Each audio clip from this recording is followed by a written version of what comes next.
everyone. Welcome to On the Move, a show where we share transportation, sales, and marketing success stories. I'm Jennifer Carpus Romaine, Executive Director at the Transportation Marketing and Sales Association, which is a trade nonprofit educating and connecting marketing and sales professionals in transportation and logistics. And today on the show, I have Craig Lough, who's Director of Strategic Planning at Duie Pyle. Welcome to the show, Craig. Thanks for having me, Jennifer. So I like to start out the show, just kind of tell us your origin story. How did you find yourself in logistics? What made you stay? So I think it's very similar to a lot of people that get into this industry as far as just complete random accident. When I was a junior in college, I blew out my knee a couple months before my senior year of football. And rehab wasn't going to get me back on the field in time to play that last year. So I had to come up with a reason to stay on campus an extra semester. And they had just launched this supply chain degree in the business department that I kept hearing about. So I ended up picking up a double major and was able to kind of sell that to my parents that, in conjunction with my scholarship, was able to stay for an extra semester. So I'm here today because I shredded my ACL, MCL, and 2 meniscus. Well, that sounds incredibly painful, but seems like maybe sometimes things happen for a reason, because who doesn't want a career in logistics? Absolutely. It's the best pain I've ever had before. How long have you been at Duie Pyle? So I've been at Duie Pyle a little over 2.5 years, and prior to that, I started in the brokerage industry back in 2003. So I've got 20. That's been 21 years minus sitting out on the bench a little bit for a non-compete. Yeah, that'll do it. And TMSA and Duie Pyle have a big thing in common, and that's that both companies are celebrating their 100-year anniversary this year, which I think is pretty cool. And I remember, when we were celebrating that, looking to other companies in the industry, there's not a ton out there. So what has it meant to you to be working at a company leaving this kind of legacy in the industry? First and foremost, stability is absolutely key in any industry at all. So that's been huge, but really to me, it's been a responsibility. Pyle has this amazing reputation that's been developed over 100 years. So it's a huge responsibility to make sure that everything we're doing in our business unit, in our planning, and with our people is meeting those standards and ultimately making the company go in the right direction. Absolutely. And something cool about Pyle too is that you're into your third, fourth generation of owners too.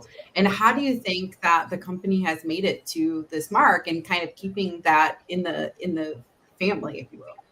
So two things to me. First, the Pyle people. We have this amazing culture where everybody goes above and beyond to try to do the right thing for the customers. But really, that foundation is set by the Lough family. And when we look at just the way our executives and owners carry themselves, I've had people that have started and gotten to have a conversation with an owner on their first day, just walking in the hall saying, "Hi, I just started in brokerage," and the fact that ownership is willing to have that quick conversation with somebody who just started for the day, you don't get that in other companies, especially Pyle has 4,000 people. And I challenge you to find any company that has 4,000 people that a new employee could actually get 2 or 3 minutes with an executive or with an owner on that first day. So I think it's a great it's a great formula that's going to keep working, because at the end of the day, it's all about our people. I love that. And in terms of planning, when you hit this type of milestone, how does that factor in? What do you do? How do you make sure that you're representing that company culture and who you guys are? Well, as far as planning goes, we've had some amazing celebrations this year. There's 6 different events that are going on throughout the Northeast, as well as a customer and vendor experience that that we had brought them in for that as well.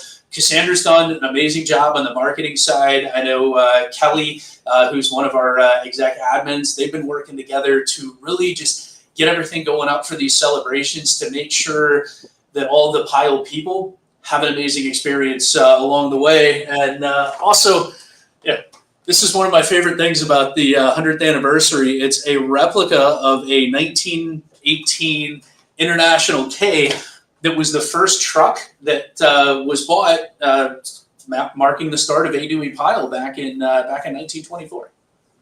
I love that. I love seeing that. And you guys have like a really cool website that kind of takes people through that journey of the 100 years. And that's really, I recommend anyone check that out because it was really cool and informative to kind of see how all of the pieces weave together and to see how you guys have gotten to where you are. Well, and so much of it too has been about evolution. You look back to, primarily a steel hauler at one point, and then, a moving company. And although everybody knows us for LTL, there's so much more beyond LTL at Pyle to continue the growth long term. And with that, what do you think the next decade or so holds for the company and your wow. area? The next decade is definitely definitely a long time there. But I do see continued expansions of our complementary service line. So dedicated has grown up to over 600 trucks now. Our warehousing group continues to add space. We're at 4.5 million square feet, and we've made a lot of investments in brokerage. And even on the LTL side, we've done a lot of terminal remodeling. We've added terminals recently as well. So, continuing to expand, but making sure that we're holding our core values and high level of service, what everybody knows and expects. Because while we want to get bigger, we need to make sure that we're mindful of what got us there, and that's the formula for success. Absolutely. And you did mention kind of the brokerage side of your business. And so I know that you guys had 100% employee retention this year in the brokerage side of your business. And I think that really is a testament to putting Pyle people first. And I would love for you to kind of walk through that and how the company really builds that culture of success. I know you talked at the beginning a little bit about how, having those executives talking to new employees and things like that. But what else are you doing to really hit those milestones? A lot of it was really taking a step back to understand, why people turn over in the brokerage industry. And before I get into kind of the plan of what's made it work, we have an amazing group of leaders on the brokerage team. So Anna, Jared, and Amy do an amazing job keeping everybody motivated on a daily basis, connecting. And without them, there's no way we would be, where we are right now. So, definitely want to give a thanks to them. But as I joined Pyle, the first year was really spent developing the plan of how do we want to relaunch? How do we want to go to market with these services? And before even started that plan, I spent about 4 months going out and understanding Pyle culture, learning our different business lines. And that really opened my eyes because in most cases, if somebody parachutes into an organization, hey, we're going to do this, this, and this, it's boom, hit the ground running right away. But that time and that experience ultimately helped me to see things a lot differently than I might have viewed them before I joined Pyle. So getting back to how is it a great environment for the team? First thing was, what are external factors that cause turnover in brokerage? And so many brokerages that are out there that are scaling, they're putting their facilities in places that it is just ridiculously expensive to live. You look at downtown Chicago, you look at downtown Atlanta, so many of these other areas, and a new person will come into the organization, have stars in their eyes, but once they leave work, they might have to have a few roommates, just to make ends meet because rent is so high and the cost is so high. And then after they've done the job for a while, maybe they meet somebody, maybe they want to get their own place, and it's very cost prohibitive to do that close by. So they end up either leaving or getting a pretty rough commute. So we opened in Mechanicsburg, PA for our second brokerage facility, which has some of the best cost of living within the Pyle footprint. So we're taking the external factors and trying to limit those. Some other things are just burnout. You see so many brokers on LinkedIn that are doing posts about it's 11:30 on a Sunday night and I just covered a load for my shipper. Like, all right, well, how is that? Moving a load at 11:30 on Sunday night, is that beneficial long term? So what we've done is we've made weekends optional for our brokers. Do we move weekend freight? Absolutely we do, but we want to make sure we're doing it for the right customers that are going to lead to long-term growth versus trying to chase a mega corporation that only cares about the lowest cost of the load. If you're moving a load at 11:30 at night on Sunday for a mega corporation, do they care? So we work with large corporations, but we work with large corporations that see the value in our service. I like that, really thinking through those external factors. Once you then kind of flip that a little bit and start thinking about internal factors, how have you guys continued to evolve? Like, if a broker starts feeling that burnout, how do they kind of talk through that and make sure that they're still, able to do the job, but have that work-life balance?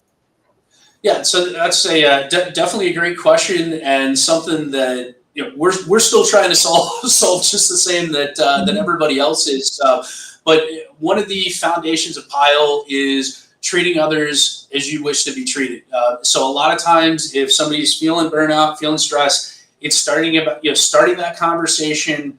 Okay, why are you feeling this way? What are your goals 6 months from now? What are your goals a year from now? And trying to understand where that person wants to be, and then ultimately getting a plan to align that. We have certain individuals on the team that definitely have huge career aspirations, and we have other people that are amazing team members, produce a huge value day in and day out, and they're just so happy with their role right now.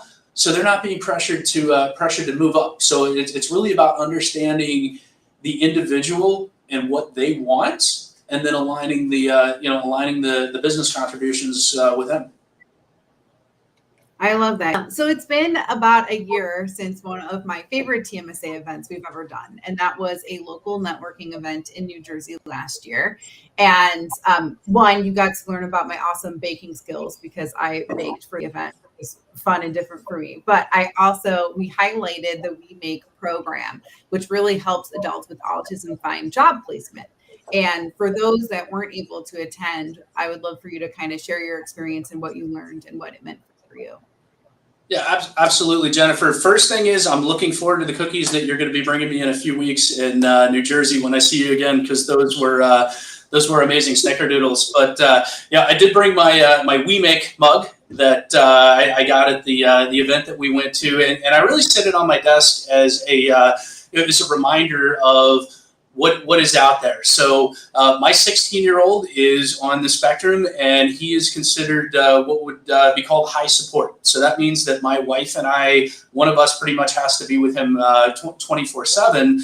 But the We Make program has been able to take individuals that are on the spectrum, identify talents that they have, and provide them job opportunities. And when we look at individuals that are on the spectrum, 1 in 36 children born today is on the autistic spectrum, and they get a ton of support up until they turn 21. And that's through the school system. But after they turn 21, they're largely abandoned and pretty much pushed out there. And we look at interviewing processes that most corporations have. They're really not designed to support individuals that are on the spectrum. But We Make has really just created an environment to provide a great employment opportunity for a large group of those that are on the spectrum. And everybody on the spectrum has different talents. So maybe that doesn't work for somebody else that is geared towards different areas. But to me, this just really gives hope about what could potentially be out there for my son 5 years from now when he ages out of the system. And I would love nothing more than for him to be able to get an employment opportunity similar to what WeMake has, because I think it's just making people's lives a lot better. And this is a huge group of the population that if we can tap into the strengths and look at it in a different way, there's so many contributions that can be made. Absolutely. I really agree. And I think that it's so important, and what the work that they're doing and how they're incorporating everything is really amazing. You did reference that TMSA is heading back to New Jersey for our executive summit. People can still register for that event if they are interested. You can go to events.tmsatoday.org. It's October 10th through 11th. But I'm curious what you're looking forward to for that event. I'm looking forward to learning and the ideas. So when first time I went to a TMSA event, I was very curious about learning about social media and branding, and just three seminars that I sat in really stuck out. The ladies at Magnum Transportation held one on their social media approach. Chris Jolly pushed one out, and then also another one by Drop and Hook. And it was just you learn so much. You think about things in a different way. But the biggest takeaway that I came from that first one was just push it out there. Nothing's going to be perfect, and I've really tried to take that to heart with what we've been doing in brokerage on the social media side. So really looking forward to learning a lot more, both on the sales and marketing side. Absolutely. And this event is really geared towards that executive level. We're in budget season. We're talking about what's coming next. And so really excited to be able to push that out. And with that, looking ahead past Executive Summit into Q4 and beyond, what are you planning for in this market? It's been a challenging market for sure, but I definitely think that we've hit bottom and we've been bouncing there for a while. I do see some improvement, most likely starting in the truckload sector around March, April, or May of this year. You just have a lot of capacity that's continued to hang on, and there hasn't been a lot of freight entering the market. So I follow the CAS index very closely, and that's a measure of the overall shipments in the market. And a lot of the monthly reports that I'm seeing, it's pushing numbers back to freight volumes from 2014, 2016. So unless the economy gets a big jolt, which the interest rate drop the other day was a great start moving in that direction. But I think that we're going to have probably another tough 6 months here. Well, thank you for that insight. It has been a tough market, and I think we're all ready for it to kind of turn more positive again. So here's to hoping that happens sooner than later, but we're all kind of in this together. So I just have one last question for you. It's my favorite question to ask anyone that comes on the show. But if you could go back in time and advise a younger Craig anything, personally or professionally, when would you go back to, and what would you tell him? I think two things that really come to mind on that. I would have taken more vacations early on because just the grind of trying to move up the ladder. There were so many years where I ended and I've got a week's worth of vacation left or a week and a half. So just taking more time to decompress early on, I think would have been so much better for me. And then also not worrying as much about things that didn't matter long term. So I've always been a person that I'll get kind of side focused on stuff that maybe it matters, but won't matter a month from now or won't matter 6 months from now. So being able to try to figure out what matters short term and what's going to matter long term. Absolutely. I think those Bitcoin. are both, yeah. Being able to enjoy your life a little bit as you're moving along is always good advice. So, well, it was such a pleasure to speak with you today, Craig, and I'm looking forward to seeing you in Hoboken October 10th through 11th for the TMSA Executive Summit. But thank you so much for coming on the show, and thanks everyone who's listening.